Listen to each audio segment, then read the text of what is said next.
Welcome back to the Headphone Samurai. Today, we're going to answer some of your YouTube questions.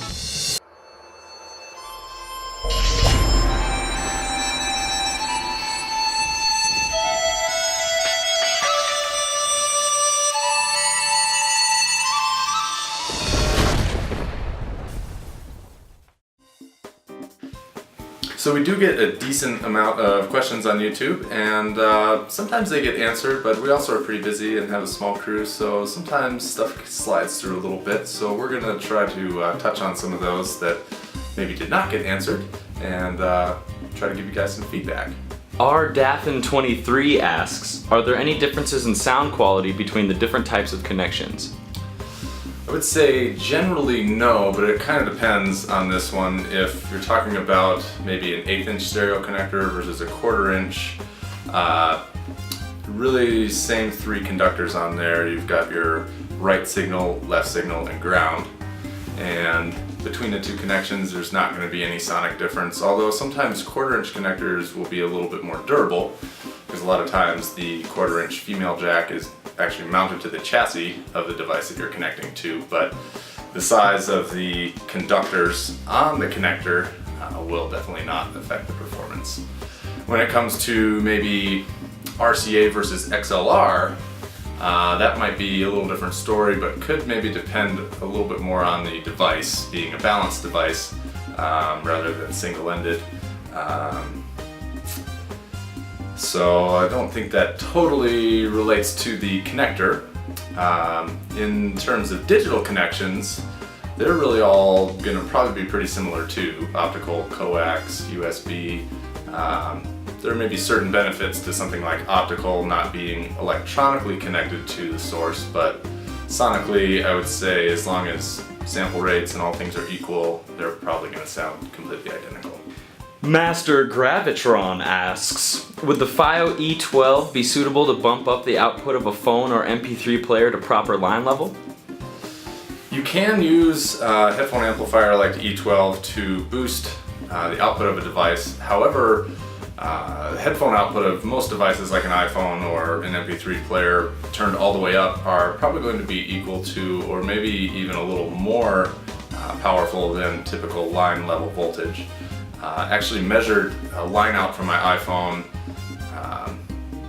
with a voltmeter, and then measured the headphone output, and it was higher at full volume. So if you're just looking to feed your device into another line level device like a headphone amp or something like that, you probably don't need to boost it anymore. But if the input of the device you're trying to send to is maybe too cold or too quiet, then maybe you'd want to boost it a little bit, but ultimately headphone output is probably going to be similar to line level voltage. Alistair asks, you think the V-Moda M80 sounds better than the DT1350? I would like to hear more details explaining your reasons for such a view.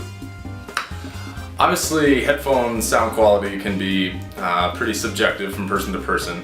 I would say, based on that question where he stated that the 1350 is more detailed and more articulate, I would say yes, the 1350 is a brighter, cleaner sounding phone than the M80.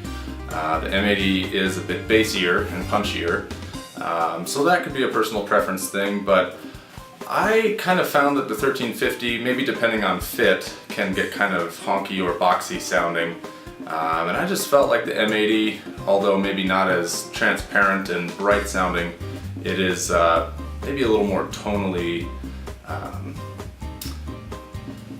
inviting, or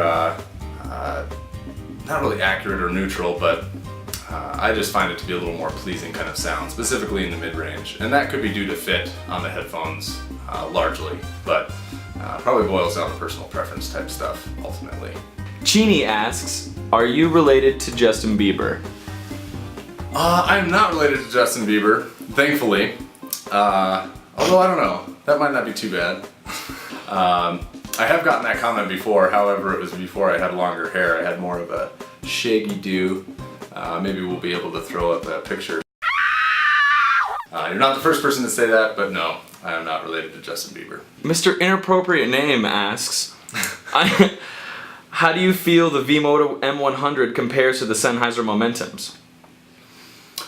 They're kind of similar sounding phones in a way, although the M100 does seem to have a bit more excessive low mid-range, which can make it a little bit thicker sounding. And I think sometimes the bass doesn't exhibit quite as nice a control out of the M100 as you might find in the Momentum. I think that both of them offer a fairly aggressive bass response, but I do think that the Momentum stays a bit more articulate and more well-behaved throughout the entire bass spectrum. You may find the M100 to sound a little bit brighter or cleaner on top, but the low mid-range can definitely get a little bit thick on those at times. So I kind of prefer the Momentum, although they are a little darker and a little more colored. I think that they are maybe a little more balanced tonally overall. Well, thanks for checking out the answers to your questions. I think this is kind of a cool way to answer them, so keep throwing out some more questions for us and we can do some more question videos like this. And we will catch you next time on the Headphone Samurai.